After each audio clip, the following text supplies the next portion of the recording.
श्रीमा Shri Arvind Shri Arvind पाठचक्र online माध्यम योगदान करथिबा भाई पवन को नमस्कार। आज आलोच्य विषय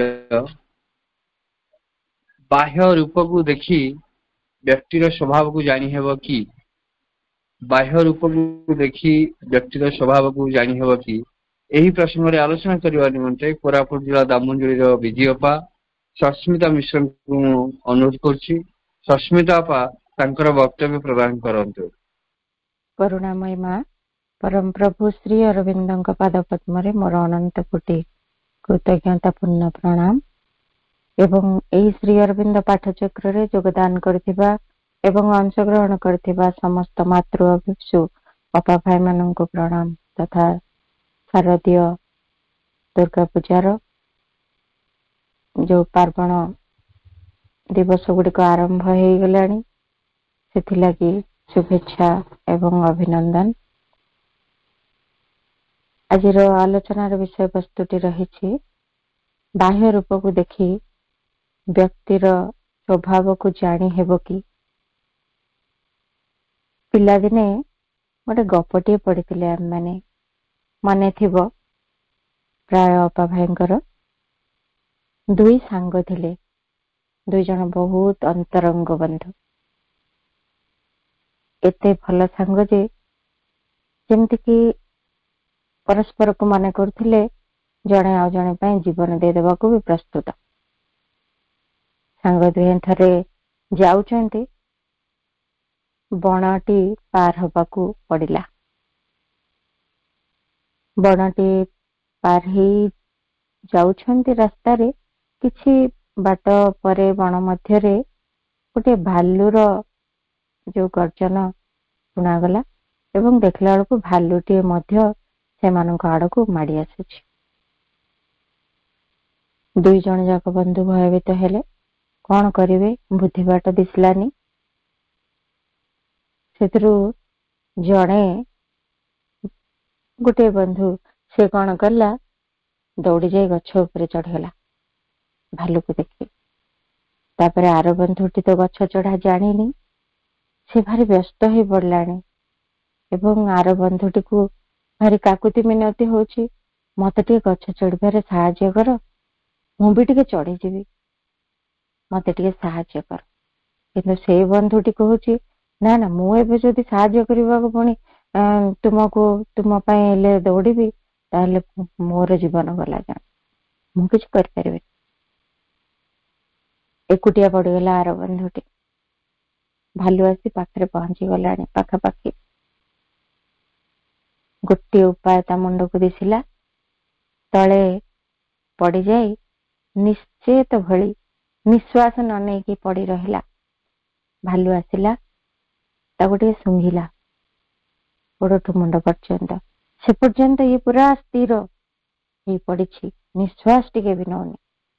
तापरे भालुटी भाविला बोधे मृत व्यक्ति भाभी चलीगला किछि भी क्षति करिनी। तापरे भालुटी चलीगला परे से पिलाटी जेतले जानिला से युवकटी जे भालू चलीगलानी दूर को तापरे से उठिला तापरे ऊपर गछ ऊपर तार साकटी तल को ओह्लेला कहला भालू को देखते मु बहुत डरी जाइली किंतु भालू आसिकी तम कान रे कौन कहूला। बंधुटी कहला भालू मते कहला जे एमिति छद्मवेशी विश्वासघातक मानक ठारू दूरे रहबा को हबो।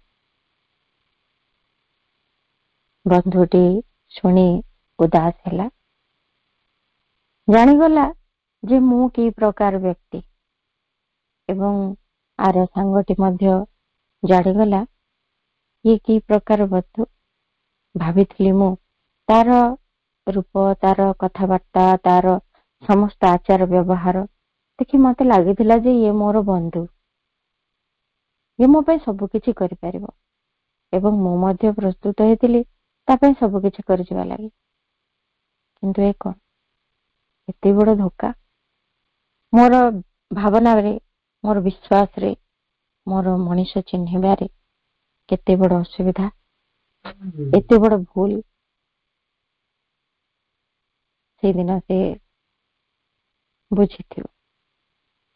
ଠିକ ସେଇଭଳି ଆମେ ଦେଖୁଛେ ଆମର ଏଇ ସମାଜରେ ବର୍ତ୍ତମାନ ଯୋଉ ପରିସ୍ଥିତି ଗୁଡିକ ଭିତରେ ଆମେ ଘର ପରିବାର ଭିତରେ ହଉ, ଆମର ବନ୍ଧୁବାନ୍ଧବ, ସାଙ୍ଗସାଥି ଏବଂ ସାହି ପଡିଶା ମଧ୍ୟରେ ହଉ, କେତେ କେତେ ଜାଗାରେ ଆମେ ବହୁତ ଜାଗାରେ ଯେମିତି ଠକି ଯାଉଛୁ। ଆମକୁ କିଏ ଠକି ଦଉଛି, ଆମେ ଭାବୁଛୁ ସେ ଲୋକଟାକୁ ମୁଁ ଭାବିଥିଲି ଗୋଟେ ପ୍ରକାର, ଦେଖିଲା ବେଳକୁ ସିଏ ଏମିତି ଗୋଟେ ଲୋକ ବୋଲି ମୁଁ ଜାଣିନଥିଲି। ବିଭିନ୍ନ କ୍ଷେତ୍ରରେ ଏଇଭଳି କଥା ଚାଲିଛି। ନ୍ୟୁଜରେ ଆମେ ଦେଖୁଛେ କେତେ ଲୋକ କୌଣସି ଫଣ୍ଡରେ ପଇସା ଡିପୋଜିଟ କରିକି ଠକାମିରେ ପଡିଗଲେ। ସରକାର ଆମକୁ ଏମାନଙ୍କ ଠାରୁ ପଇସା ମୁକ୍ତ କରିକି ଆଣିକି ଦିଅନ୍ତୁ ବୋଲି ଦାବି ବି କରୁଛନ୍ତି। ସେଇ ବ୍ୟକ୍ତି ଏଭଳି ଭାବରେ ତାଙ୍କୁ ଆସି କଥା କହିଛି, ଏଇଭଳି ଭାବରେ ତାଙ୍କ ସହିତ ଗୋଟେ ବିଶ୍ୱାସ ଜନ୍ମେଇଛି ତାଙ୍କ ଭିତରେ, ନାଟକୀୟ ଭଙ୍ଗୀରେ ହଉନା କାହିଁକି ବିଭିନ୍ନ ଭାବରେ ବିଶ୍ୱାସ ଜନ୍ମେଇକିରି ତାକୁ ଠକିବାର ଚେଷ୍ଟା ବି କରିଛି ଏବଂ ସଫଳ ବି ହେଇଯାଇଛି। ଅନେକ ଅର୍ଥ ପୁରାପୁରି ଅନେକ ଅର୍ଥର କ୍ଷତି ସହିବାକୁ ପଡିଛି। ଏଣେ ବିଶ୍ୱାସରେ ମଧ୍ୟ ବିଷ ଆସିଯାଇଛି। ସେମିତି ଗୋଟେ ଡାକ୍ତର ପାଖକୁ ଯାଇକି ଜଣେ ଚିକିତ୍ସିତ ହଉଛି, କିନ୍ତୁ ପରେ ଜଣା ପଡୁଛି ସେ ଡାକ୍ତର ନୁହଁ, ସେ ଗୋଟେ ଭୁଲ ସାର୍ଟିଫିକେଟ, ଗୋଟେ ଜାଲ ସାର୍ଟିଫିକେଟ ଧରି ଡାକ୍ତର ବୋଲଉଛି। ବାସ୍ତବରେ ସେ ଡାକ୍ତର ନୁହେଁ। ପରେ ଧରା ପଡୁଛି ଡାକ୍ତରଟି। ଟିଭିରେ, ସମ୍ବାଦ ପତ୍ରରେ ସେ ଖବର ପ୍ରକାଶିତ ହଉଛି। କେତେ ଯେ ଲୋକ ସେ ଦ୍ୱାରା ଠକି ହେଇଛନ୍ତି ବୁଝୁଛନ୍ତି। କୌଣସି ପ୍ରକାରରେ ତାଙ୍କ ଭିତରେ ସନ୍ଦେହ ଟିକେ ମଧ୍ୟ ଆସିନାହିଁ। ଏମିତି ଭାବରେ ସେ ନିଜକୁ ସମସ୍ତଙ୍କ ସମ୍ମୁଖରେ ଆଣି ପହଞ୍ଚଉଛି, ଏଭଳି ଭାବରେ ନିଜର ଆଚାର ବ୍ୟବହାର ଚାଲିଚଳନ କୁ ସେ ପରିପ୍ରକାଶ କରୁଛି, ଟିକେ ବି ସନ୍ଦେହ ବି ଆସୁନି ଯେ ଇଏ ଜଣେ ଡାକ୍ତର ନୁହେଁ। କେବଳ ସେତିକି ନୁହେଁ, କୌଣସି ଜାଗାରେ ନିଜର ସମ୍ପର୍କୀୟ ବୋଲି କହି ଘରୁ ଆସି ଟଙ୍କା ପଇସା ଲୁଟି ନେବାରେ ମଧ୍ୟ କୌଣସି ଅସୁବିଧା ରଖୁନାହାନ୍ତି। ପାଣି ଟିକେ ପିଇବି, ମତେ ଶୋଷ ଲାଗୁଛି। ଆମେ ଯେତେବେଳେ ପଢୁଥିଲୁ କଲେଜରେ, ସେତେବେଳେ ଗୋଟେ ଘଟଣା ସେଇ ଘର ପାଖାପାଖି ଘଟିଥିଲା। ଆସିକି ଦ୍ୱିପହର ଖରା ସମୟରେ ଜଣେ ସ୍ତ୍ରୀ ଲୋକ ଆସିକି କବାଟରେ ଠକ୍ ଠକ୍ କଲେ, ଡୋର ବେଲ ବଜେଇଲେ। ସେ ଘର ଭିତରୁ ପଚାରିଲେ, ଜଣେ ମହିଳା ଥିଲେ, ସେ ପଚାରିଲେ କଣ କହୁଛ, କଣ ଦରକାର, କାହାକୁ ଖୋଜୁଛ? କାହାକୁ ଖୋଜୁନି ଝିଅ, ଟିକେ ପାଣି ପିଇବି, ଏଡେ ବଡ ଖରାରେ ତଣ୍ଟି ଶୁଖି ଯାଉଛି। ତାପରେ ସେ ଦେଖିଲେ ଯେ ଯୋଉ ରଖିଥିଲେ କି ଭୋଲ, ସେ ବାଟେ ଦେଖିଲେ, ହଁ ସ୍ତ୍ରୀ ଲୋକ ଜଣେ ଅସହାୟ ମନେ ହଉଛି। ବାସ୍ତବରେ ତଣ୍ଟି ଶୁଖି ଯାଉଥିବ। ବିକଳ ହେଇ ଗଲେ ରୋଷେଇ ଘରୁ ପାଣି ଗ୍ଲାସ ଆଣିକି ତାଙ୍କୁ ଦେବେ ବୋଲି। କବାଟ ଖୋଲିକି ପାଣି ଗ୍ଲାସଟି ତାଙ୍କୁ ବଢେଇଲେ। ସେ ପାଣି ଗ୍ଲାସଟି ପିଇଲେ। ପିଇ ସାରି ଗ୍ଲାସଟି ଯେତେବେଳେ ଫେରଉଛନ୍ତି, ମହିଳା ଜଣକ ହାତଟି ବଢେଇଛନ୍ତି, ତାଙ୍କ ହାତକୁ ଧରି ଟାଣି ଛୁରୀ ଦେଖେଇ ସାଙ୍ଗେ ସାଙ୍ଗେ ଘର ଭିତରକୁ ଠେଲି ନେଇଯାଇ କବାଟ ଦେଇଦେଲେ ଏବଂ ସବୁ ସୁନା ଗହଣା ନେଇକି ଚୁପଚାପ ଚାଲେ। ଏମିତି କେତେ ଯେ ଘଟଣା। ଆଉ ଏ ତ ସାଧାରଣ ଦୈନନ୍ଦିନ ଜୀବନର ଘଟଣା। ଆଧ୍ୟାତ୍ମିକତା କ୍ଷେତ୍ରରେ ନିଜକୁ ଆଧ୍ୟାତ୍ମିକ ଗୁରୁ କହି ଅନେକ ବଡ ସନ୍ଥ ବୋଲି କେତେ ଯେ ବ୍ୟକ୍ତି କେତେ ଠକାମି କରୁଛନ୍ତି ଏବଂ କେତେ ଲୋକ ତାହା ଦ୍ୱାରା କେତେ ଧୋକା ଖାଉଛନ୍ତି, କେତେ ବିଶ୍ୱାସଘାତକତା ତାରି ଭିତରେ ରହିଛି।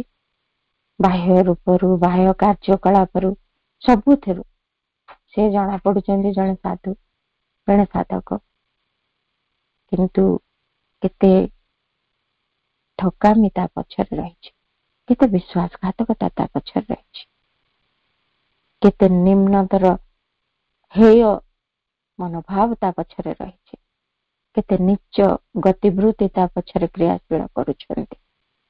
ସବୁ କିଛି ଆମେ ସେ ସମସ୍ତ ଖବରରୁ କେହି ବି ସେସବୁ ଜାଣିନେ ବୋଲି କହିପାରିବାନି। ଅନେକ ଘଟଣା ଏଭଳି ଘଟୁଛି। ପରିବାର ଭିତରେ ଯଦି ଆମେ ଦେଖିବା, ଭାଇ ଭାଇ ଭିତରେ ବି, ନିଜର ଭାଇ, କିନ୍ତୁ ଦେଖିଲା ବେଳକୁ ମୋ ଭାଇ ମତେ କଣ ଅସୁବିଧାରେ ପକେଇବ ବୋଲି କେବେ ଆମେ ଭାବି ପାରିବା?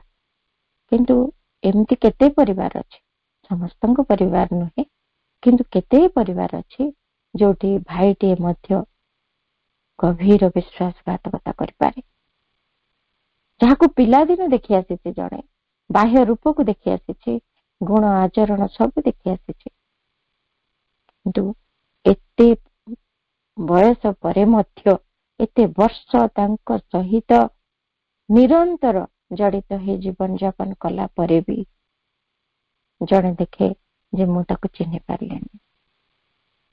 ପୁଣି ସିଏ ଭାରି ଅନୁତପ୍ତ ହୁଏ, ମୁଁ କେମିତି ଚିହ୍ନି ପାରିଲିନି, ମୁଁ କେମିତି ଜାଣିପାରିଲିନି। ବାସ୍ତବରେ ଆମେ ସେଇ ପ୍ରତିଟି ଘଟଣା ଭିତରେ ଯଦି ଟିକେ ତାର ପ୍ରକୃତ ରହସ୍ୟକୁ ବୁଝିବାକୁ ଚେଷ୍ଟା କରିବା, ଏଇଟି ଗୋଟେ ପ୍ରଶ୍ନ ଯାହାକି ସମସ୍ତଙ୍କ ମନରେ ଆସେ, ଏବଂ ଏ ପ୍ରଶ୍ନଟି ମଧ୍ୟ କେତେକ ଅପା ଭାଇଙ୍କ ଠାରୁ ମୁଁ ପାଇଥିଲି ଯେ ଏମିତି ଆମେ କଣ ସମସ୍ତଙ୍କୁ ବାହାରୁ ଦେଖୁଛୁ, କଥା ହଉଛୁ, ମିଶୁଛୁ, ତାଙ୍କ ସହିତ ଜାଣୁଛୁ, ତାଙ୍କ ସହିତ କୌଣସି ପ୍ରକାର ଆଦାନ ପ୍ରଦାନ ମଧ୍ୟ କରୁଛୁ, କିନ୍ତୁ ସେ ଏମିତି ଭାବରେ ଜଣେ ବ୍ୟକ୍ତିତ୍ୱ ହେଇ ତାଙ୍କର ଅସଲ ରୂପକୁ ଦେଖେଇବେ, ଏ କଥା ଆମେ କଳ୍ପନା ବି କରିନଥିଲୁ। ଏହା ଆମ କଳ୍ପନା ବାହାରେ। ତାହେଲେ ଏଇଭଳି ଯୋଉ ଘଟଣା, ଏ ପ୍ରଶ୍ନ ଆମ ଭିତରେ ଆସେ, ତାହେଲେ ଏଇ ବାହ୍ୟ ରୂପ, ଏଇ ଆଚାର ବ୍ୟବହାର, ଏ ସମସ୍ତ କଥାବାର୍ତ୍ତା, ଏସବୁ କଣ ତାର ବ୍ୟକ୍ତିତ୍ୱ, ତାର ସ୍ୱଭାବର ପରିଚୟ ଦିଏନି କି? ଏସବୁକୁ ଦେଖି କଣ ସେ ବ୍ୟକ୍ତିର ସ୍ୱଭାବକୁ ଜାଣି ହବନି? କାହିଁକି ଅନେକ କ୍ଷେତ୍ରରେ ଏଭଳି ଭୁଲ ହେଇଯାଏ। ବାହ୍ୟ ରୂପକୁ ଦେଖି ତାର ଆଚାର ବ୍ୟବହାରକୁ ଜାଣି ଆମେ କାହିଁକି ପୁନର୍ବାର ଏମିତି ବିଶ୍ୱାସଘାତକତା ପାଇଥାଉ? କିଏ କାହାକୁ ସାହାଯ୍ୟ କିଛି କରିଦେଲା, ଆମେ ଭାବୁ ଯେ ସେ ଜଣେ ପରୋପକାରୀ ବ୍ୟକ୍ତି, ଯିଏ କି ଅନ୍ୟ ପାଇଁ ଭାରି ଦରଦୀ ହୃଦୟ, ତାଙ୍କ ମନ ଭିତରେ ଭାବ ଆସେ। ଅନେକ ବାର ଦେଖିଥାଉ, ଅନେକ କ୍ଷେତ୍ରରେ ସାହାଯ୍ୟ ମଧ୍ୟ ଆମେ ପାଇଥାଉ, କିନ୍ତୁ ଅନେକ ଦିନ ପରେ ସେଇ ବ୍ୟକ୍ତିଙ୍କ ଠାରୁ ପୁରାପୁରି ବିପରୀତ ବ୍ୟବହାର। କାରଣ ସାହାଯ୍ୟ ଦେଇ ତାର ପ୍ରତିଦାନ ସ୍ୱରୂପ କିଛି ପ୍ରତ୍ୟାଶା ରଖିଥାନ୍ତି, ଏବଂ ଯଦି ତାହା ନ ହେଇପାରିଲା, ତାହା ପାଇଁ କ୍ରୋଧ, ବିଦ୍ୱେଷ ଏବଂ ଘୃଣା, ଏସବୁ ପ୍ରକାରର ନିମ୍ନତର ଗତିବୃତ୍ତି ମଧ୍ୟ ସେମାନେ ପ୍ରଦର୍ଶନ କରିଥାନ୍ତି। ସେମିତି ହିଁ ଘଟେ ଏଇ ଜଗତରେ। ସାମ୍ପ୍ରତିକ ପରିସ୍ଥିତି ଭିତରେ ଏମିତି କେତେ ନାହିଁ କେତେ ଘଟଣା ଆମେ ସମସ୍ତେ ଅବଗତ ଅଛେ। ମାଙ୍କୁ ମଧ୍ୟ ଏମିତି ପ୍ରଶ୍ନ ପଚରା ହେଇଥିଲା। ମା କହିଲେ କି even the character itself is not a simple affair। ଜଣଙ୍କର ସ୍ୱଭାବ ଜାଣିପାରିବା କଥା ଆମେ ପଚାରୁଛୁ। ବାହ୍ୟ ରୂପକୁ ଦେଖି, ତାର ଆଚରଣକୁ ଦେଖି, ତାର ଆଚାର ବ୍ୟବହାରକୁ ଅନେକ ବର୍ଷ ବି ଦେଖୁଛୁ, କିନ୍ତୁ କେତେ ବର୍ଷ ପରେ ମଧ୍ୟ ସେଇ କଥାଟି ଆମର ଭୁଲ ପ୍ରମାଣିତ ହଉଛି। ସେ ଲୋକଟି ସେତିକି ଶୁଦ୍ଧ, ସେତିକି ଭଲ ବୋଲି ମନେ ହଉନି। ତାର ସ୍ୱଭାବ କିଭଳି ଆମେ ବାହାରୁ ଜମା ହିଁ ଜାଣିପାରୁନୁ। ତାମାନେ କୌଣସି ଉପାୟରେ ସଠିକ ଭାବେ ଆମେ ଜାଣିପାରୁନୁ ତାର ସ୍ୱଭାବକୁ। ବାହ୍ୟ ଭାବରେ। ତେଣୁ ମା କହୁଛନ୍ତି even the character itself is not a simple affair. କାହିଁକି ଆମେ ଜାଣିପାରୁନୁ ନା ଏଇ ଯୋଉ ଚରିତ୍ର, ଯାହାକୁ ସ୍ୱଭାବ ଚରିତ୍ର ଆମେ ଯାହାକୁ କହୁଛୁ, ତାହା ଗୋଟେ ସରଳ କଥା ନୁହଁ, ଗୋଟେ ସରଳ ବ୍ୟାପାର ନୁହଁ। କାହିଁକି ଏଠି ଗୋଟେ ସରଳ କଥା ନୁହଁ କହୁଛନ୍ତି? କାହିଁକି ତା ଭିତରେ ଏମିତି କେତେ କଣ ରହିଛି ଯୋଉଟାକୁ ବାହାରକୁ ବି ପ୍ରକାଶିତ ହେଇନାହିଁ, ଆମ ଦୃଷ୍ଟିରେ ହିଁ ଆସିନି। ଏତେ ଦିନ ଧରିକି ଆମର ତାଙ୍କ ସହିତ ସମ୍ପର୍କ ରହିଛି, ଆଜି ତାର ବିପରୀତ କଥାଟି ଦେଖୁଛୁ, କାହିଁକି ଆସିନି? ମା କହୁଛନ୍ତି that is the character of a person is not the expression of his true being but the result of many things। ଏଇ ସ୍ୱଭାବ, ତାର ଚରିତ୍ର, ତାର ଅସଲ ସତ୍ତାଟାକୁ ଆଦୌ ପ୍ରକାଶ କରୁନି। ବାହାରୁ ଯାହା ଦେଖୁଛୁ ସେ ଅସଲ ସତ୍ତାଟାକୁ ଏଠି ପ୍ରକାଶ କରୁନଥାଏ। କାହିଁକି ନା ତା ବହୁତ ଗୁଡିଏ ବିଷୟର ପରିଣାମ ରୂପେ ହିଁ ତାର ସେଇ ଚରିତ୍ର ବା ସ୍ୱଭାବ ଏଗୁଡିକ ଘଟିଯାଇଥାଏ। ବହୁତ ଗୁଡିଏ ଜିନିଷ ତା ସହିତ ମିଶିକିରି ତାର ଏଇ ସ୍ୱଭାବଟି ଗଠିତ ହେଇଥାଏ। ତେଣୁ ବାହାରକୁ କିଛି ଦେଖାଯାଉଛି, ଭିତରେ ଆଉ କିଛି ମଧ୍ୟ ଲୁକାୟିତ ଭାବରେ ରହିଛି।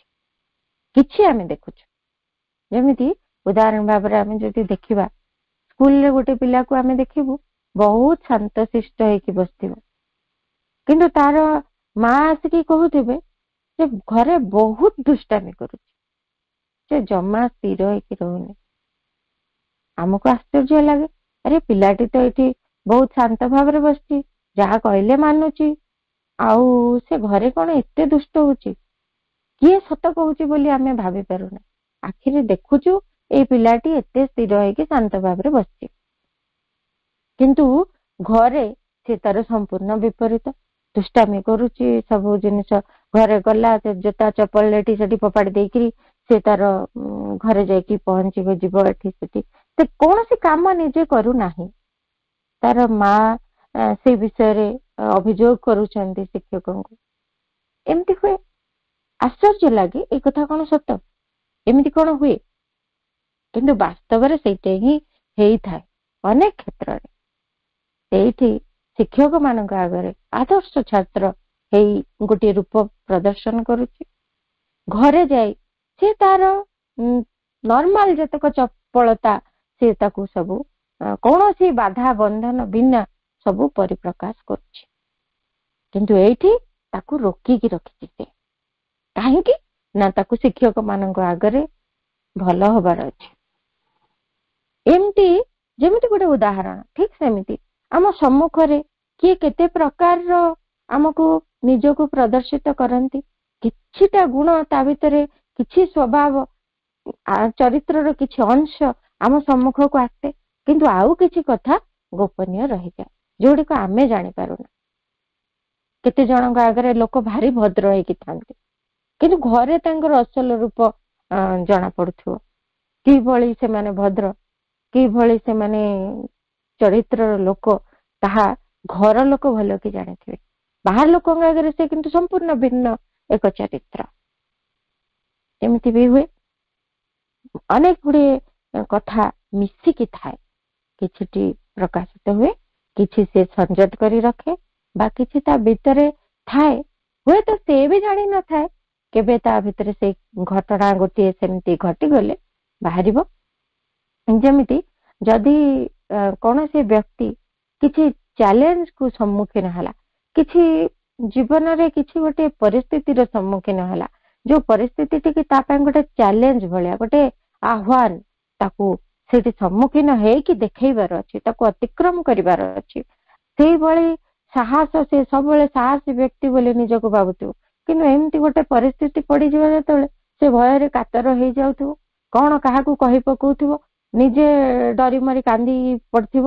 ଆଶ୍ଚର୍ଯ୍ୟ ଲାଗିବ, ଇଏ ଏତେ ଟାଣୁଆ ଦେଖିବା ଲୋକଟି ଏମିତି କଣ କାନ୍ଦି ବୋବେଇ ପଡିଛି।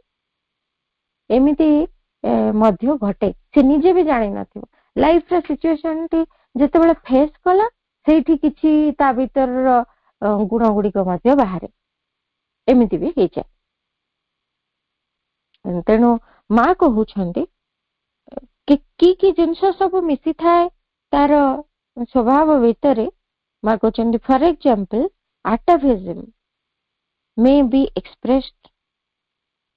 ଆଟାଭିଜମ ହଉଛି ଯୋଉ ଆମର କୂଳ ଅନୁଯାୟୀ, ଆମର ବଂଶ ପରମ୍ପରା ଅନୁଯାୟୀ ବଂଶଗତ କିଛି ଗୁଣ ଆମ ଭିତରେ, ବାପା ମାଙ୍କର ଯୋଉ ଗୁଣ ଅଛି ସେମିତି ଆମ ଭିତରେ ଆସିଯାଏ ଅଟୋମେଟିକାଲି।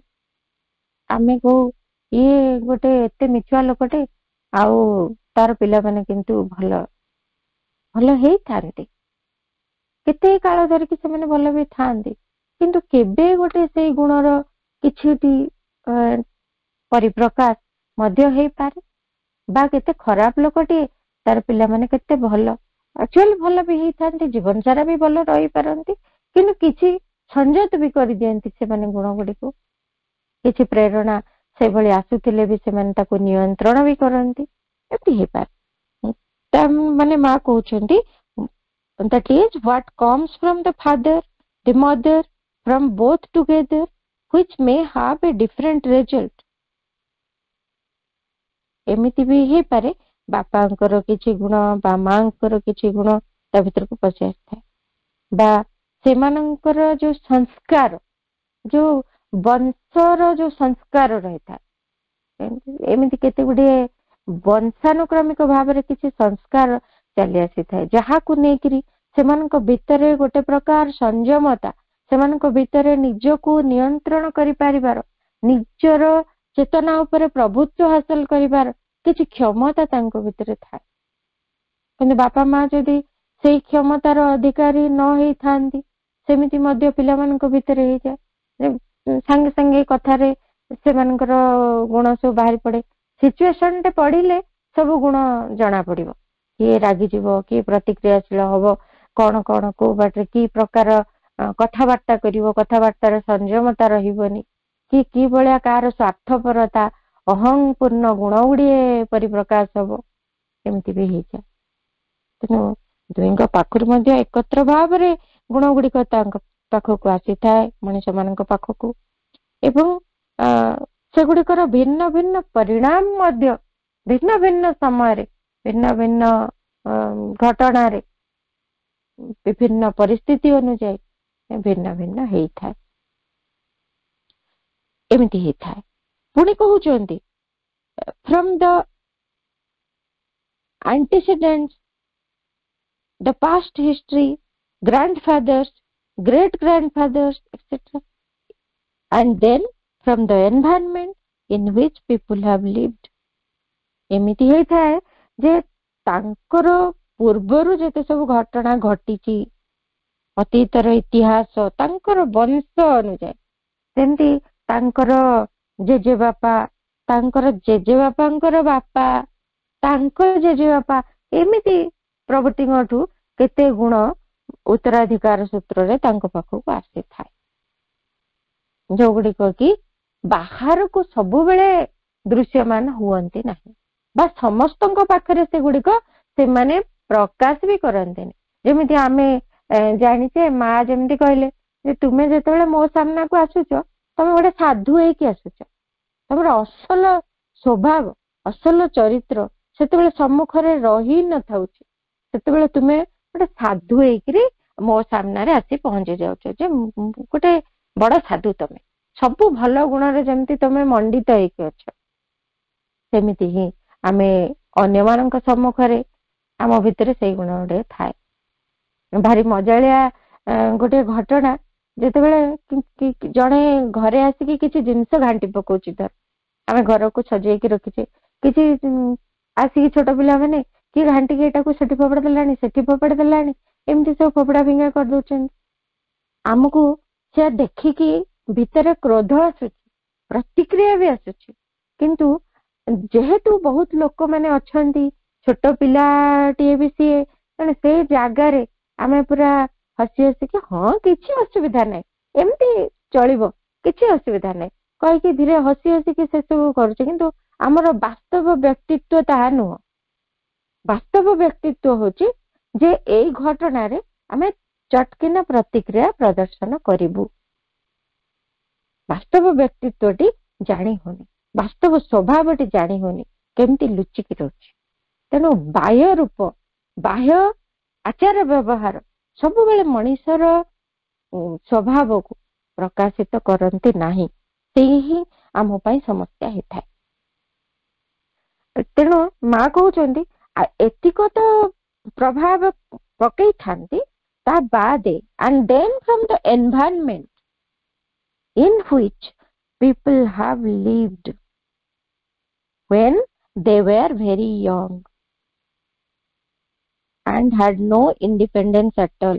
ଏମିତି ହୁଏ ଯେ ମଣିଷ ମାନେ ଯୋଉ ପରିବେଶ ପରିସ୍ଥିତି ଭିତରେ ସେମାନେ ତରୁଣ ଥିବା ବେଳେ ବାସ କରିଥାନ୍ତି, ଯେମିତି ସେ ବାପା ମା ସେଇ ଘରର ଚାଲିଚଳନ ସେଇଭଳି ଯୋଉ ବାତାବରଣ ଘରର, ଧର ଯୋଉ ଟିକେ କଥାରେ ଜଣେ ଚାପୁଡାଟେ ମାରି ଦଉଥିବ, ତାହେଲେ ସେ ସେଇଟିକୁ ହିଁ ତା ଭିତରେ ଅଟୋମେଟିକାଲି ଆସିବ, ସେ ସେଥିରେ ପ୍ରତିକ୍ରିୟାଶୀଳ ହେଇକି ଚାପୁଡାଟେ ମାରି ଦଉଥିବ। ଟିକେ କଣ କଥାରେ ରାଗି ଯିବା, ପ୍ରତିକ୍ରିୟାଶୀଳ ହବା କିଛି ପ୍ରକାରେ, ନହେଲେ କୌଣସି କଥାକୁ ନେଇକରି ମନ ଦୁଃଖ କରିବା, ଟିକେ କଥାରେ ଅପମାନିତ ବୋଧ କରିବା, ଏମିତି ସବୁ କଥା ଗୁଡିକ ଆସିଯିବ।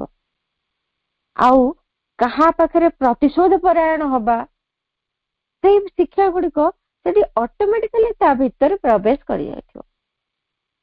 ତେଣୁ କେତେ ପ୍ରକାରର କଥା ଯୋଉ ତାଙ୍କର ତରୁଣ ବୟସରେ ସେମାନେ ଯୋଉ ପରିବେଶରେ ବାସ କରୁଥିଲେ, ସେଠି ତାଙ୍କର ଗୋଟେ ନିଜସ୍ୱ ସ୍ୱତନ୍ତ୍ରତା ନାହିଁ, କାରଣ ସେମାନେ ବାପା ମା ପରିବାର ବର୍ଗ କୁ ନେଇକିରି ଯୋଉ ପରିବେଶ ସୃଷ୍ଟି ହେଇଛି, ସେଇ ପରିବେଶ ଭିତରେ କିଏ କିଏ ହଷ୍ଟେଲରେ ଥାନ୍ତି, ସେଠି ଗୋଟେ ପରିବେଶ ଭିତରେ ସେମାନେ କିଛି କଥା ଶିଖି ଯାଆନ୍ତି, ଯୋଉଠି କି ସ୍ୱତନ୍ତ୍ର ଭାବରେ ସେମାନେ ସେଇ କଥାକୁ କରିବା ପାଇଁ ବାଧ୍ୟ ନୁହନ୍ତି, କିନ୍ତୁ ସେଇ ପରିବେଶରେ ସେଇ କାର୍ଯ୍ୟ ଗୁଡିକ ଚାଲିଛି ଏବଂ ସେମାନେ ସେଗୁଡିକ ଦେଖୁଛନ୍ତି, ତା ଭିତରୁ ତାଙ୍କର ନିଜ ଭିତରେ ସେଗୁଡାକ ପ୍ରବେଶ କଲାଣି, ଏମିତି ବି ହୁଏ। ତେଣୁ ଏମିତି ଅନେକ କିଛି ଶକ୍ତିଶାଳୀ ପ୍ରଭାବ ମଣିଷର ଜୀବନରେ ପଡିଥାଏ,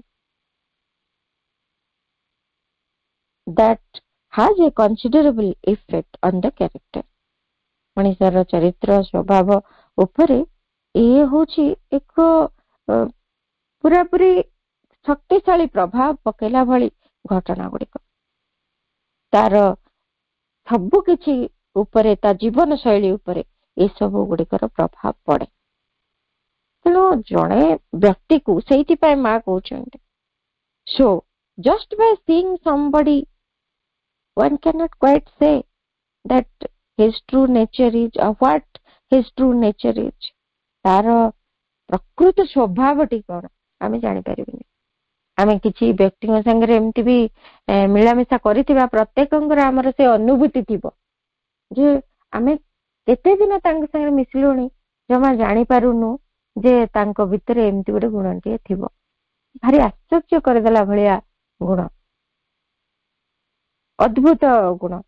ଯେମିତି କେତେ ଜଣ ବ୍ୟକ୍ତି ଭାରି ଭାରି ପସନ୍ଦ କରନ୍ତି, ଧର ଯୋଉ କାହା ଘରେ ଭଲ ଗଛ ପତ୍ର ରହିଛି, ତାକୁ ଆସିକି ସେମାନେ ଦେଖନ୍ତି ଭାରି ଆଗ୍ରହର ସହିତ, ବଢିଆ ହେଇଛି ଗଛ ପତ୍ର ବଗିଚା, ବଢିଆ ସୁନ୍ଦର ହେଇଛି କହିବେ, ଫୁଲ ଗୁଡିକ ବି ବଢିଆ ହେଇଛି କହିବେ, କିନ୍ତୁ କେତେ ଦିନ ସେମିତି ଦେଖୁଥିବେ, ଜଣା ବି ପଡୁନଥିବ, ଲାଗିବ ସେ ଜଣେ ଗଛକୁ ଭଲ ପାଇବା ବ୍ୟକ୍ତି, ସେ ଜଣେ ଫୁଲ ଫଳ ଗଛ ଲତା ଏସବୁକୁ ଭଲ ପାଉଥିବାର ଜଣେ ବ୍ୟକ୍ତି ଏବଂ ସେସବୁଥିରେ ଶାନ୍ତି ପାଉଥିବା ଜଣେ ବ୍ୟକ୍ତି।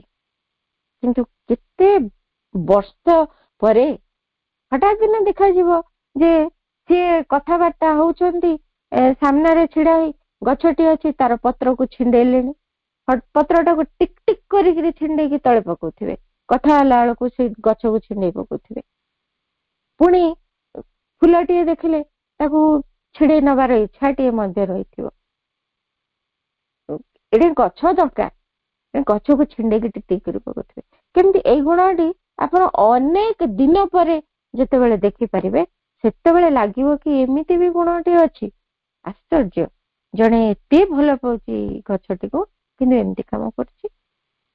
ସେମିତି ମଣିଷ ମାନଙ୍କ ସହିତ ମଧ୍ୟ ବହୁତ ବାହାରୁ ଭଲ ପାଇଲା ଭଳି ମନେ ହଉଥିବ, ମୋର ଯେମିତି ସେ ଜଣେ शुभेच्छु ताहा मने होथिबो किंतु देखिला बेलକୁ तांकर कार्यकलाप संपूर्ण भावरे कोनोसी समय विपरीत ही घटुथिबो एमिति भी हे जाय माने समग्र स्वभाव सबु बेले परिस्फुटित हुएनी जड़े व्यक्ति को आम देखीदेले जानीदेले कथबार्ता हो गले वर्षे 2 वर्ष तांको सहित चलीगले कि केते वर्ष अतिबाहित कले मध्य से गुण जना पड़े नाही अद्भुत आश्चर्यजनक लगे ये सब कथा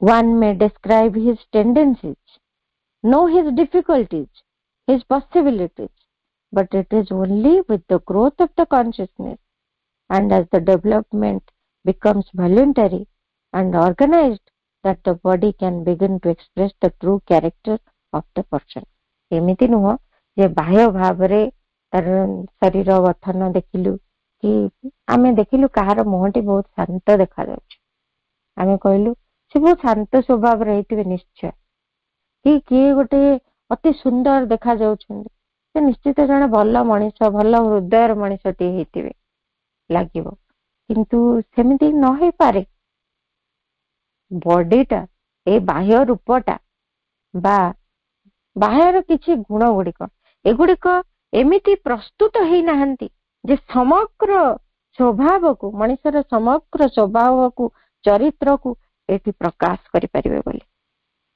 किछि तार प्रवृत्ति गुड़िक विषय रे आमे हुए तो किछि सूचना पाई परिबा जन को देखिले किछि प्रवृत्ति विषय रे किछि गोटे टेंडेंसी अछि जे जेमती से एई का ऊपर टिके रागी जाई परंती किंतु से बहुत भल लोक आमे भाबितु से भल लोक किंतु एमती गोटे अन्याय देखिले से टिके रागी जिवे एमती गोटे टेंडेंसी तंकर अछि एमती किछि प्रवृत्ति विषय रे आमे टिके सूचना पाई पारु तरंकर जो असुविधा किछि अछि धरा जो हां सी टिके घंटा घंटा लेट रे बसिकी खांती बा बहुत किछि खाद्य खाइबा को से पसंद करंती बहुत खाद्य प्रिय लोक एते खाद्य खांती जे भल लागे नै टिके आउ टिके कम खाइले भलो होंता बुते एटा गोटे असुविधा तांको भितर अछि एमती लागि पारे एमती किछिटा सूचना पाई पारु किछि असुविधा आउ केते प्रकार मध्ये असुविधा अछि आउ किछि संभावना गुड़िक विषय रे मध्ये टिके सूचना पाई पारु तांको सहित मिसिले हां तांको भितरे एमिति ज्ञान अछि बा एमिति किछि सब कार्य तांको द्वारा हेई परिबो एमिति संभावना अछि से कोनोसी क्षेत्र रे गोटे बहुत आगो को जाई परिबे एमिति संभावना तांको भितरे देखा जाउछि धर जो कविता लिखले कि किछि भल भाषण दे परले कि भल बही गुडी को लिखि परले आमे कहू जे हां से आउरी अधिक उच्च कोटि स्तर को इथरे जाई परिबे बा भक्ति रहिछि भगवान को प्रति से आध्यात्मिक क्षेत्र रे अधिक आगो को जाई परिबे एमती किछि संभावना र सूचना पाई पारु किंतु समग्र स्वभाव समग्र चरित्र आम सम्मुख रे केबे मध्य पहुंची पारिबो नाही काहेकि ना बाह्य रूप से शांत बलिया लागुथिबो किंतु लोकटी प्रबल रागी हेतिबो देखुथिबो बाहरे जे भारी असुंदर लोकटी कि भारी देखा जाउची लोकटा भारी रागी भलिया तार अपीयरेंस ता बहुत रागी भलिया देखाउची बाह्य रूपटा किंतु देखला बेलକୁ से रागी लोक न है कि शांत लोकटी भी हेतिबो जणे जना पडुची भारी रास्ता घाट रे जोठी मंदिर देखिला से हाथ टेकी मुंडिया मारची ये निश्चय जने भक्त लोकटी हेतिबो आमे भाबिबु किंतु देखला बेलକୁ कोन हेतिबो से अनेक किछि निम्नतर गतिवृत्ति भितरे जड़ित रही थाई पारे निजर स्वार्थ अहं को जाबुड़ी धरी अन्य मन को हैरान भी करू थाई पारे तेणु एमती समस्त क्षेत्र रे अनेक किछि आमे भूल प्रमाणित हबु कारण एमिति किछि स्थिति आसीनी जे बाह्य रूप एवं बाह्य किछि क्रियाकलाप तार समग्र चरित्र सूचना दबो बोली किंतु धीरे धीरे जेतेबेले चेतनार अभिवृद्धि हबो धीरे धीरे चेतना विकसित हबो सेतेबेले ही जड़े व्यक्तिर बाह्य रूप बा शरीरटी टिके पूरा ତାର ଚରିତ୍ରକୁ ବ୍ୟକ୍ତ କରିପାରିବ, ତାର ସ୍ୱଭାବକୁ ବ୍ୟକ୍ତ କରିପାରିବ। ସେମିତି କେତେକ ଆଧ୍ୟାତ୍ମିକ କ୍ଷେତ୍ରରେ ଯୋଉମାନେ ସାଧକ ମାନେ ରହିଛନ୍ତି, ଯୋଉମାନେ କି ନିଜର ଚେତନାର ବିକାଶ କରିଛନ୍ତି। ଯେମିତି ଆମେ ଧରାଯାଉ ବାବାଜୀ ମହାରାଜଙ୍କୁ ଦେଖିଲେ, ବାବାଜୀ ମହାରାଜଙ୍କର ବାହ୍ୟ ରୂପଟାକୁ ଯଦି ଆମେ ଦେଖିବୁ, ତାଙ୍କର ସମଗ୍ର ସ୍ୱଭାବ ସମ୍ମୁଖରେ ଆସି ପହଞ୍ଚିଯିବ। କେତେ ସରଳତା, କେତେ ଶିଶୁ ଭଳି ସରଳତା ଏବଂ ମାଙ୍କ ଉପରେ କେତେ ଗଭୀର ବିଶ୍ୱାସ, ସେ କଥା ଗୁଡିକ ତାଙ୍କର ରୂପରୁ ପୂର୍ଣ୍ଣ ଭାବରେ ପ୍ରକଟିତ ହୁଏ ଏବଂ ସେ ଭିତରେ ଯାହା ବାହାରେ ବି ସେୟା ହିଁ ପରିଲକ୍ଷିତ ହୁଅନ୍ତି। ସେମିତି ଚେତନାର ଯେତେବେଳେ ବିକାଶ ହବ, ସେତେବେଳେ ହିଁ ଏଇଭଳି ଆମେ ତାଙ୍କର ସ୍ୱଭାବକୁ ବାହ୍ୟ ଭାବରେ ଭଲ ଭାବେ ଚିହ୍ନି ପାରିବୁ ଯେ ହଁ, ଇଏ ଜଣେ ଭଲ ଲୋକ। ତାହେଲେ ଆମର କେତୋଟି ସମସ୍ୟା ଏଇଠି ହଉଛି ଯେ ଆମେ ଏମିତି ଲୋକମାନଙ୍କୁ ଚିହ୍ନି ପାରୁନାହୁଁ ଏବଂ ତାକୁ ନେଇକରି ଆମେ ସବୁବେଳେ ଅସୁବିଧାରେ ପଡୁଛୁ। କେତେ ଦିନ ପରେ ଆମେ ଗୋଟେ ପ୍ରକାର ବିଶ୍ୱାସଘାତକତାର ସମ୍ମୁଖୀନ ହଉ ବା ଆମର କଳ୍ପନାତୀତ ଗୋଟେ ଅସୁବିଧାର ସମ୍ମୁଖୀନ ହଉଛୁ କୌଣସି ବ୍ୟକ୍ତିଙ୍କ ସହିତ, ଯୋଉଟାକି ଆମେ କଳ୍ପନା ବି କରିପାରୁନଥିଲୁ। କଣ କରାଯିବ ସେଥିପାଇଁ ଆମକୁ ପ୍ରଥମ କଥା, ମା ଯୋଉ କେତୋଟି ଆମକୁ ଦେଇଛନ୍ତି ଗାଇଡଲାଇନ, ବିଭିନ୍ନ ସ୍ଥାନରେ ସେ ସବୁର ଲେଖା, ସେ ବିଭିନ୍ନ ପୁସ୍ତକରେ ବିଭିନ୍ନ ଜାଗାରେ ମା ସେ ସବୁ କଥାକୁ ଲେଖିଛନ୍ତି।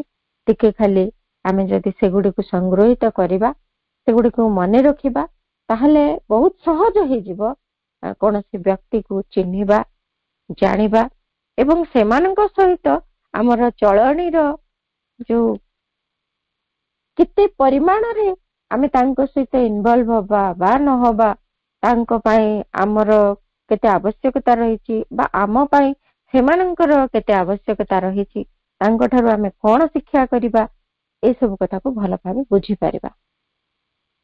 ଏଇ ଦୁନିଆ ଭିତରେ ପ୍ରାୟତଃ ଦେଖାଯାଏ ଯେ ପ୍ରତ୍ୟେକ ବ୍ୟକ୍ତି ସେ ଏଇଭଳି ଆମେ ଜାଣିଲେ ଯେ କ୍ୟାରେକ୍ଟର ଗୁଡିକ ବା ଏଇ ସ୍ୱଭାବ ଗୁଡିକ, ପ୍ରକୃତି, ତାଙ୍କ ନେଚର, କ୍ୟାରେକ୍ଟର, ଏ ସବୁ କଣ ହଉଛି ଲୁକାୟିତ ଭାବରେ ଅନେକାଂଶରେ ରହୁଛି, ବାହାରକୁ କିଛି ପ୍ରକାଶିତ ହଉଛି ଏବଂ ଆହୁରି ଅଧିକତର ଭାବରେ ଯେତିକି ପ୍ରକାଶିତ ହଉଛି ତାହା ସମ୍ପୂର୍ଣ୍ଣ ଭାବରେ ଛଳନାପୂର୍ଣ୍ଣ ହେଇକି ରହୁଛି।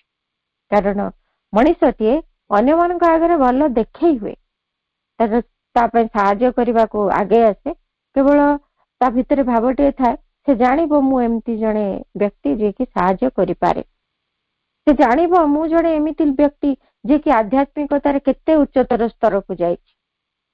ଏମିତି ଗୋଟେ ଛଳନାପୂର୍ଣ୍ଣ ଭାବ ରହିଥାଏ।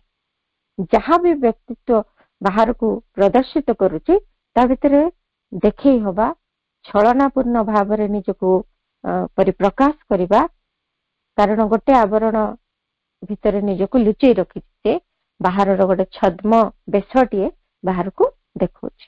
ଏମିତି ଛଳନାପୂର୍ଣ୍ଣ ଅନେକ କିଛି କ୍ରିୟା ଏଇଠି ଆମେ ଦେଖୁଛୁ ଏବଂ ସେଇ ବ୍ୟକ୍ତି ମାନଙ୍କ ସହିତ କିଛି ଦିନ ମିଳାମିଶା କଲା ପରେ ଆମେ ଜାଣୁଛୁ ଯେ ଏଇଠି ବହୁତ ଅସୁବିଧା ସୃଷ୍ଟି ହଉଛି। ଇଏ ସଠିକ ବ୍ୟକ୍ତି ନୁହନ୍ତି ଯାହାଙ୍କ ପାଇଁ ଆଜି ମୁଁ ଏଇ କଷ୍ଟରେ ପଡିଲି ବା ଅସୁବିଧାରେ ପଡିଲି।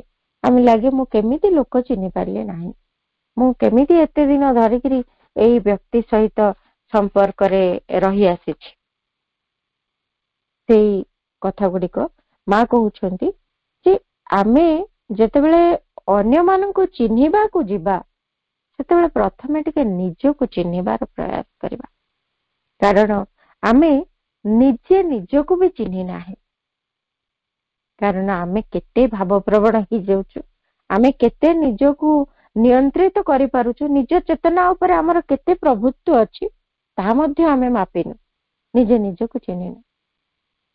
କଣ କରିବୁ, ଆମେ ନିଜେ କିଭଳି ଭାବେ ଆମେ କଣ କରୁ, କିଛି ବ୍ୟକ୍ତିଙ୍କ ସହିତ ହଁ ଭାରି ଭାବପ୍ରବଣ ହେଇ ମିଶିଯାଉ, କାହିଁକି ନା ମୁଁ ବି ସରଳ,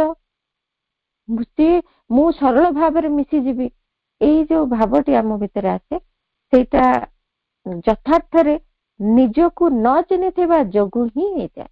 ଆମେ ନିଜକୁ ସରଳ ଭାବୁ, ସେଇ ସରଳ ଦୃଷ୍ଟିରେ ଅନ୍ୟମାନଙ୍କୁ ଦେଖୁଥାଇ ପାରୁ, କିନ୍ତୁ ଆମର ମଧ୍ୟ ଏତିକି ଯଥାର୍ଥ ଜ୍ଞାନ ଆମ ବିଷୟରେ ଅର୍ଜନ ହେବା ଦରକାର ଯେ ମୁଁ କେତେ ପରିମାଣରେ ବାହ୍ୟ ଜଗତ ବିଷୟରେ ଜ୍ଞାନ ରଖିଛି, ମୋ ଭିତରେ ବାହ୍ୟ ଜଗତ ଏବଂ ଲୋକମାନଙ୍କ ଆଚରଣ ଏବଂ ବ୍ୟବହାର ଏସବୁ ସହିତ ମୁଁ କେତେ ସମ୍ପର୍କିତ ହେଇଛି ବା ଏସବୁକୁ ଚିହ୍ନିବାରେ ମୁଁ କେତେ ଦୂର ନିଜକୁ ସଫଳ କରିପାରିଛି।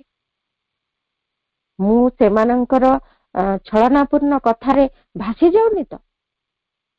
ମୋ ଭିତରେ ନିଜ ଉପରେ ଏତିକି କଣ୍ଟ୍ରୋଲ ନାହିଁ, ମତେ କିଏ କଣ ଟିକେ କହିଦେଲା ଭଲ କଥା, ମୁଁ ତା କଥାରେ ଭାସିଯିବି। ଏହା ମଧ୍ୟ ମୋର ଗୋଟେ ଅପାରଗତା, ମୋର ଗୋଟେ ଅପୂର୍ଣ୍ଣତା, ମୋ ଚେତନାର ଏହା ଗୋଟିଏ ତ୍ରୁଟି। ତେଣୁ ନିଜକୁ ଟିକେ ଚିହ୍ନିବା, ନିଜକୁ ଟିକେ ନିଜର ଚେତନା ଉପରେ ନିୟନ୍ତ୍ରଣ ହାସଲ କରିବାର ପ୍ରୟାସ କରିବା। ଏହା କେମିତି ସମ୍ଭବ ହବ?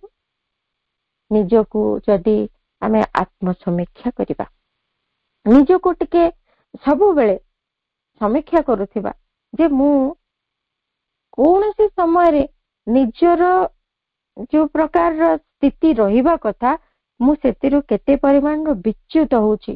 ମା ଭଲ ପାଇଲା ଭଳି ଯୋଉ ଚେତନା ତାକୁ ମୁଁ କେତେ ଥର ଧରି ରଖିଛି ଏବଂ କେତେ ଥର ସେଥିରୁ ବିଚ୍ୟୁତ ହେଇଛି। ଏମିତି କେତେ ବିଚ୍ୟୁତି ଘଟିଛି ଯୋଉଗୁଡାକରୁ ମୁଁ କିଛି ଶିକ୍ଷା ଲାଭ କରିପାରିବି ଏବଂ ଶିକ୍ଷା ଲାଭ କରି ସେଗୁଡିକ ମୋ ଭିତରେ ମୁଁ ପ୍ରତିଷ୍ଠିତ କରିବି। ମୋ ଚେତନାକୁ ତାହା ଦ୍ୱାରା ମୋ ଅଙ୍କୁଶ ଭିତରେ ରଖିପାରିବି ଯେ ସଜାଗ ରହିପାରିବି, ସତର୍କ ରହିପାରିବି। କାରଣ ଯୋଗ ସାଧନାରେ ସତର୍କତା ମଧ୍ୟ ଭାରି ଗୁରୁତ୍ୱପୂର୍ଣ୍ଣ, ସଜାଗ ରହିବା ଗୁରୁତ୍ୱପୂର୍ଣ୍ଣ, ସଚେତନ ରହିବା ଗୁରୁତ୍ୱପୂର୍ଣ୍ଣ। ଏ ଶବ୍ଦ ଗୁଡିକ ଆୱେକନିଂ, କନସିୟସ୍ ରହିବା ଏବଂ ଭିଜିଲାଣ୍ଟ ରହିବା, ଏମିତି ଇଂଲିଶ ଶବ୍ଦ ଗୁଡିକ ମା ବ୍ୟବହାର କରିଛନ୍ତି, ଯୋଉଗୁଡିକୁ ଆମେ ସବୁବେଳେ ଟିକେ ନିଜକୁ ଜଗିବା ଲାଗି, ନିଜକୁ ନିୟନ୍ତ୍ରଣ କରିବା ଲାଗି ବ୍ୟବହାର କରିବା। ତେବେ ଯାଇ ଆମେ ନିଜକୁ ନିଜେ ଭଲ ଭାବେ ଚିହ୍ନି ନିଜକୁ ସଜାଡି ପାରିବା। ତେଣୁ ନିଜକୁ ଟିକେ ଚିହ୍ନି ପାରିଲେ ଅନ୍ୟକୁ ଚିହ୍ନିବା ସହଜ ହବ। କାରଣ ଆମେ ନିଜର ସ୍ୱଭାବକୁ ଚିହ୍ନିଯିବା ଯେ ମୁଁ ଟିକେ ଏମିତି କଥାରେ ଠକି ହେଇଯାଏ, ତେଣୁ ମୁଁ ଟିକେ କନସିୟସ୍ ରହିବି, ସଜାଗ ରହିବି ଯେ ମୁଁ ଯେମିତି ଏମିତି କଥାରେ ଠକି ହେବି ନାହିଁ। ଆଉ ସବୁଠୁ ବଡ କଥା, ଆମ ପାଖରେ ମାଙ୍କ ସାହାଯ୍ୟ ରହିଛି। ଏମିତି ପ୍ରତାରଣାପୂର୍ଣ୍ଣ, ଛଳନାପୂର୍ଣ୍ଣ ବା ଛଦ୍ମବେଶ ଗୁଡିକୁ ଚିହ୍ନିବା ଲାଗି ମାଙ୍କର ସାହାଯ୍ୟ ବି ଆମେ ମାଗିପାରିବା। ସବୁବେଳେ ମାଙ୍କର ଉପସ୍ଥିତି, ମାଙ୍କ ସାହାଯ୍ୟ ହେଲେ ଆମ ଅନ୍ତର ଭିତରୁ ମଧ୍ୟ ମାଙ୍କର ସ୍ୱର ଆମକୁ ସଚେତନ କରାଇଦେବେ ଯେ ଏସବୁ କ୍ରିୟାକଳାପ ଠିକ ନୁହେଁ ବା ଏ ଦିଗରେ ଆମେ ଅଧିକ ଆଗେଇ ଗଲୁଣି, ଏଇଠି ଆମକୁ ଟିକେ ନିଜକୁ ନିୟନ୍ତ୍ରିତ କରିବାକୁ ପଡିବ। ଏ ଭିତରେ ଆଉ ଗୋଟିଏ କଥାର ଆବଶ୍ୟକତା ରହିଛି। ଏତିକି ଯୋଉ ନିଜକୁ ଚିହ୍ନିବାର ପ୍ରକ୍ରିୟା, ନିଜକୁ ପର୍ଯ୍ୟବେକ୍ଷଣ କରି ନିଜକୁ ଚିହ୍ନିବାର ଯୋଉ ପ୍ରକ୍ରିୟା, ସେଇ ପ୍ରକ୍ରିୟାଟି ଆମେ କଣ କରୁ, ଦିନେ 2 ଦିନ 4 ଦିନ ଟିକେ ଅବଲମ୍ବନ କରୁ, ତାପରେ ପୁନର୍ବାର ଆମେ ନର୍ମାଲ ଫ୍ଲୋକୁ ପଳେଇ ଆସୁ। କାରଣ ଆମ ସ୍ୱଭାବ ସେଇଆ ଅଛି ନା, ତେଣୁ ଆମେ ସେଇ ପୁଣି ପୂର୍ବବର୍ତ୍ତୀ ସେଇ ସଂସ୍କାର, ସେଇ ସ୍ୱଭାବ ଭିତରକୁ ପୁଣି ଫେରି ଆସୁ ଏବଂ ପୁଣି ଥରେ ଆଉ କୌଣସି ଜାଗାରେ ଠକି ନ ହେବା ପର୍ଯ୍ୟନ୍ତ ଆମେ ପୁନର୍ବାର ସେଇ ଗତିବୃତ୍ତିକୁ ଆପଣେଇକି ଚାଲିଥାଉ ଏବଂ ଗୋଟେ ଭ୍ରାନ୍ତି ଭିତରେ ଥାଉ ଯେ ମୁଁ ବହୁତ ସୁଧୁରି ଯାଇଛି, ମୋ ନିଜ ଚରିତ୍ରରେ, ମୋ ନିଜ ସ୍ୱଭାବରେ ଯୋଉ ସବୁ ଦୋଷ ତ୍ରୁଟି ଥିଲା ମୁଁ ତାକୁ ସଜାଡି ଦେଲିଣି। ସେଥିରେ ଆନ୍ତରିକତାର ଆବଶ୍ୟକତା ରହିଛି। ସିନସିୟରିଟି, ସିନସିୟରିଟି ଗୋଟେ ଏମିତି ଜିନିଷ ଯାହାକି କୌଣସି ମୁହୂର୍ତ୍ତରେ ତାର କୌଣସି କ୍ଷେତ୍ରରେ ଟିକେ ବି କମ ପଡିଗଲେ ଆମକୁ ବହୁତ ବଡ ଅସୁବିଧା ଭିତରକୁ ଟାଣି ହେଇ ଯିବାର ସୁଯୋଗ, ସମ୍ଭାବନା ସବୁ ଦେଖାଦିଏ। ଆମେ ବହୁତ ବଡ ଅସୁବିଧା ଭିତରକୁ ଟାଣି ହେଇ ଯାଉ। ତେଣୁ ଆନ୍ତରିକତା ପୂର୍ଣ୍ଣ ଭାବରେ ଅର୍ଥାତ୍ ନିରନ୍ତର ଏଇ କଥାକୁ ଧ୍ୟାନରେ ରଖିଥିବୁ। ଯଦି ଆମେ ବାରମ୍ବାର ଏମିତି ଠକି ହଉଛୁ, ବାରମ୍ବାର ଏମିତି କିଛି ଲୋକମାନେ ଆମକୁ ପ୍ରତାରିତ କରୁଛନ୍ତି ଏବଂ ତାଙ୍କୁ ଦୋଷ ଦେଇ ରହିଯିବା ଉଚିତ ନୁହେଁ। ଆମ ନିଜର ଚେତନାକୁ ଆନ୍ତରିକ ଭାବରେ ଟେକ୍ନିକ କରି ପର୍ଯ୍ୟବେକ୍ଷଣ କରି ନିଜର ଏକ ସଂଶୋଧନ, ଚେତନାର ସଂଶୋଧନ ଆଣିବାକୁ ହିଁ ହବ। ଏବଂ ଆଉ ଗୋଟିଏ ସହଜ ଉପାୟ ଯାହାକି ସାଧାରଣ ଭାବରେ ଆମେ କରିପାରିବା, ଅବଲମ୍ବନ କରିପାରିବା, ଯେ ଯେତେବେଳେ କୌଣସି ବ୍ୟକ୍ତି ସହିତ ଆମେ ମିଳାମିଶା କରୁଛେ, ଯେତେବେଳେ କୌଣସି ତାଙ୍କର ଅଭ୍ୟାସ ଗୁଡିକ, ତାଙ୍କର କ୍ରିୟାକଳାପ ଗୁଡିକ, ତାଙ୍କର କ୍ରିୟା ପ୍ରତିକ୍ରିୟା ଗୁଡିକ, ତାଙ୍କର ଆଚାର ବ୍ୟବହାର ଗୁଡିକ ଅନେକ ଦିନ ଧରିକି ଆମକୁ ଲକ୍ଷ୍ୟ ରଖିବାକୁ ପଡିବ। ତାହା ହିଁ ସତର୍କତା, ଭିଜିଲାଣ୍ଟ ରହିବ। କାରଣ ଆମେ ଯୋଗ ସାଧନାରେ ଯିବା ମାର୍ଗରେ ଆମେ କୌଣସି ସମୟରେ ବି ପାଦ ଖସିଯିବାର ସମ୍ଭାବନା ରହିଛି ଏବଂ ପାଦଟି ଖସିଗଲେ ବିରୋଧୀ ଶକ୍ତି ସେଇଠି ହିଁ ଆମକୁ ଅତର୍କିତ ଭାବରେ ଆକ୍ରମଣ କରିବା ପାଇଁ ସୁଯୋଗ ହରାଏ ନାହିଁ, ସାଙ୍ଗେ ସାଙ୍ଗେ ସେ ଆସିଯାଏ। କାରଣ ଯୋଉଠି ଆନ୍ତରିକତାର ଅଭାବ ରହିଲା, ଯୋଉଠି ଏଇ ପ୍ରକାର ଅବଜରଭେସନର ଅଭାବ ରହିଲା, ସତର୍କତାର ଅଭାବ ରହିଲା, ସେଇଠି ହିଁ ବିରୋଧୀ ଶକ୍ତିର କ୍ରିୟା ସଙ୍ଗେ ସଙ୍ଗେ ଘଟେ। ତେଣୁ ଏମିତି ଆମେ କୌଣସି କ୍ଷେତ୍ରରେ ବି ଏମିତି ଗୋଟେ ବିପରୀତାତ୍ମକ ପରିସ୍ଥିତି ଭିତରେ ପ୍ରବେଶ କରିଯିବୁ, ତାପରେ ଦୁଃଖ ଆସିବ ଯେ ମୁଁ ଜାଣିନି ଏଇ ବ୍ୟକ୍ତିଟା ଏତେ ଖରାପ ଲୋକଟା, ମତେ ସେ ଏତେ ହଇରାଣ କରିଦେଲା, ମତେ ଏତେ ଅସୁବିଧାରେ ପକେଇଦେଲା।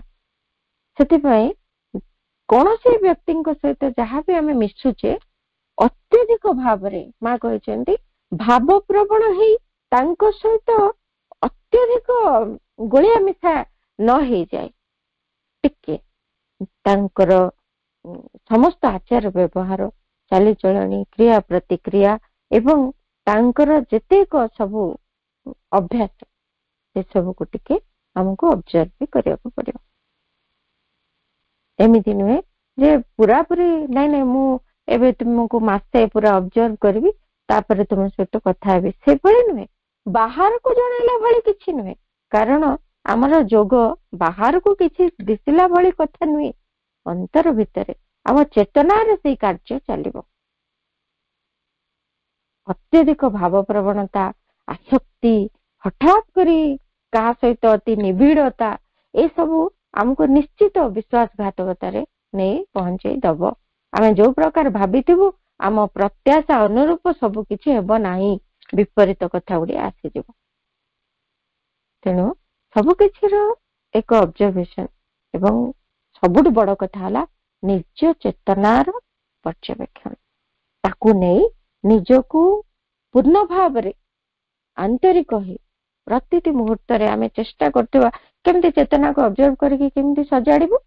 ପ୍ରତି ମୁହୂର୍ତ୍ତରେ ଗୋଟିଏ ହିଁ ଆମର ଗାଇଡଲାଇନ ରହିବ। ଯୋଉ ଯୋଉ କାର୍ଯ୍ୟ ମୁଁ କରିବାକୁ ଯାଉଛି, ଯାହା ମୁଁ କହିବାକୁ ଯାଉଛି, ଯାହା ମୁଁ ଏଇଠି ପ୍ରତିକ୍ରିୟା ପ୍ରଦର୍ଶନ କରିବାକୁ ଯାଉଛି, ସବୁ ଭିତରେ ମାଙ୍କର ଖୁସିଟି ଅଛି ତ, ରହିବ ତ, ମା ଖୁସି ହେବେ ତ, ଏଇ ହଉଛି ଗୋଟେ ସୁନ୍ଦର ଚାବିକାଠି। ଏତିକି ଯଦି ଆମେ ନିଜକୁ ପ୍ରତି ମୁହୂର୍ତ୍ତରେ ପଚାରୁଥିବା ଏବଂ ତଦନୁଯାୟୀ ନିଜେ କିଛି କିଛି କାର୍ଯ୍ୟ କରୁଥିବା, ଧୀରେ ଧୀରେ ଆମ ଚେତନାର ସଂଶୋଧନ ହବାକୁ ଲାଗିବ। ତାପରେ କଣ ହବ, ଆହୁରି ଗୋଟେ ସୁନ୍ଦର କଥା ଘଟିବ ଯେ ଆମ ଚେତନାଟି ଯେତିକି ପରିମାଣରେ ସଂଶୋଧିତ ହେଇ ହେଇ ଯିବ, ସେଇ ଅନୁପାତରେ ଆମ ପାଇଁ ଆମ ସମ୍ମୁଖରେ ଥିବା ବ୍ୟକ୍ତିମାନେ, ଆମ ସହିତ ଚଳପ୍ରଚଳ ହେଉଥିବା ବ୍ୟକ୍ତିମାନେ ସେଇ ଚେତନାକୁ ପ୍ରତିବିମ୍ବିତ କରିବେ। ଅର୍ଥାତ୍ ସେମାନେ ମଧ୍ୟ ଆମ ପାଇଁ ସେହି ଅନୁରୂପ ହେଇ ଉଠିବେ। ଏଟା ସବୁଠୁ ଗୁରୁତ୍ୱପୂର୍ଣ୍ଣ କଥା। ଆମ ଚେତନାରେ ଯେତିକି ପରିବର୍ତ୍ତନ ହବ, ଅନ୍ୟମାନେ ଯୋଉମାନେ ଆମ ସହିତ ଚଳୁଛନ୍ତି, ଯୋଉମାନେ ଆମ ସହିତ ରହିଛନ୍ତି, ତାଙ୍କରି ଚେତନା ମଧ୍ୟ ଆମ ପାଇଁ ସେଇ ଅନୁରୂପ ପରିବର୍ତ୍ତିତ ହବ। ଆମେ ଆଉ ଏମିତି ଧୋକାରେ ପଡିବୁନି। ସେତେବେଳେ ଆଉ ବିଶ୍ୱାସଘାତକତା ମିଳିବନି। ଅନ୍ୟମାନଙ୍କ ପାଇଁ ସେମାନେ ବିଶ୍ୱାସଘାତକତା କରିପାରନ୍ତି, କିନ୍ତୁ ଆମ ପାଇଁ ସେମାନେ ସେଇ ସୁନ୍ଦର ଚେତନାର ମଣିଷଟିଏ ହେଇ ରହିବେ। ଏମିତି ଅନେକ ଉଦାହରଣ ମଧ୍ୟ ଦେଖାଯାଇଛି। କାରଣ ସାଧକ ମାନେ ଏମିତି ନିଜର ବ୍ୟକ୍ତିଗତ ଅନୁଭୂତି ଭିତରେ ଏଇ ସବୁ କଥା ମଧ୍ୟ ଅନୁଭବ କରିଛନ୍ତି। କିଏ କିଏ ଯାଇକି କୁହନ୍ତି ସେ ଭାରି ବଦମାସ ଲୋକଟେ, କିନ୍ତୁ ସେମାନେ କୁହନ୍ତି କାହିଁ ଆମ ପାଇଁ ତ, ମୋ ପାଇଁ ତ କେବେ ସେ କିଛି କୌଣସି ଏମିତି ଖରାପ କାର୍ଯ୍ୟ କେବେ କିଛି କରିନି। ଏଇଭଳି ଆଉ କିଏ କିଏ କହିବେ ପଛରେ ଯାଇକି କଣ କଣ କହୁଛନ୍ତି ସେ ତୁମ ବିଷୟରେ। ସେ ପଛରେ କହିଲେ କିଛି ଆମର ଯାଏ ଆସେ ନାହିଁ, ଆମେ ସେସବୁରେ ମୁଣ୍ଡ ଖରାପ କାହିଁକି କରିବା। ଚେତନା ଆମର ଆମକୁ ସଜାଡିବାକୁ ହବ। ମା ସେୟା କହିଛନ୍ତି, ଅନ୍ୟମାନେ ତୁମର ଦର୍ପଣ। ଏଠି ଏତେ କଠୋର କଥାଟି ପ୍ରକୃତରେ ଆମେ ତାକୁ ମାନିବା ପାଇଁ ରାଜି ହେଇପାରୁନା, କଷ୍ଟ ହୁଏ। ସତେ କି ଏମିତି ଖରାପ ଲୋକଟେ କଣ ମୁଁ? ମୋ ସହିତ ଯିଏ ଏମିତି ଧୋକା କରିଛି, ବିଶ୍ୱାସଘାତକତା କରିଛି, ସେମିତି କଣ ଖରାପ ଲୋକଟେ ମୁଁ? ବାସ୍ତବରେ ସେମିତି ନୁହେଁ। କିନ୍ତୁ ମୋ ଚେତନାରେ ଏତେ ଜଘନ୍ୟତା ନ ରହିଲେ ମଧ୍ୟ କିଛିଟି ସେଇ ଅନୁରୂପ କଥା ରହିଛି ଯିଏକି ରିଫ୍ଲେକ୍ଟ ହେଇଛି ତା ଚେତନା ଭିତରେ, ଏବଂ ତା ଅନୁଯାୟୀ ମତେ ଗୋଟେ ପେନ୍ ଆସିଛି। ତେଣୁ ନିଜ ଚେତନାର ସଂଶୋଧନ ଫଳରେ ସେଇ ସମ୍ମୁଖ ବ୍ୟକ୍ତିଟିର ଚେତନାରେ ମଧ୍ୟ ପରିବର୍ତ୍ତନ ହବ ଏବଂ ସେ ଆମ ପାଇଁ ପରିବର୍ତ୍ତିତ ହେଇଯିବ। ମା କହୁଛନ୍ତି, change yourself first, then the world will be changed for you. ଆମ ଚତୁଃପାର୍ଶ୍ୱରେ ଥିବା ଜଗତ ଆମ ପାଇଁ ପରିବର୍ତ୍ତିତ ହେଇଯିବ। ତେଣୁ ପ୍ରଥମ କାମ ଅନ୍ୟମାନଙ୍କର ଦୋଷ ତ୍ରୁଟି ଦୁର୍ବଳତା, ସେମାନଙ୍କର ବିଶ୍ୱାସଘାତକତା ଏତିକି ଗୁରୁତ୍ୱ ଦବା ନାହିଁ। ନିଜ ଚେତନାରେ ଯଥାସମ୍ଭବ ପରିବର୍ତ୍ତନ ନିଶ୍ଚିତ କରିବା, ସେଇ ସଂଶୋଧନ କରିବା ଯାହା ମା ଖୁସି ହେବେ। ଏବଂ ତାହା ହେଲେ ହିଁ ଆମେ କୌଣସି ବ୍ୟକ୍ତିକୁ ଆମର ଦିବ୍ୟ ଚେତନା ଭିତରେ ଚିହ୍ନିବା ପାଇଁ ଅଧିକତର ଏବଂ ଯଥାର୍ଥ ଭାବରେ ସମର୍ଥ ହେଇପାରିବା। ଆଜିର ଆଲୋଚନାକୁ ମାଙ୍କ ପାଦ ପଦ୍ମରେ କୃତଜ୍ଞତାପୂର୍ଣ୍ଣ ପ୍ରଣାମ ସହିତ ନିବେଦନ କରୁଛି। ଅପା ଭାଇ ମାନଙ୍କୁ ଅନ୍ତରୁ ଧନ୍ୟବାଦ। ବନ୍ଦେ ମାତରମ୍। ବର୍ତ୍ତମାନ 1 ମିନିଟ୍ ମାଙ୍କ ନାମ କରିବା ସହିତ ଆଜିର ଶ୍ରୀ ଅରବିନ୍ଦ ପାଠ ଯଜ୍ଞକୁ ସମାପ୍ତ କରିବା।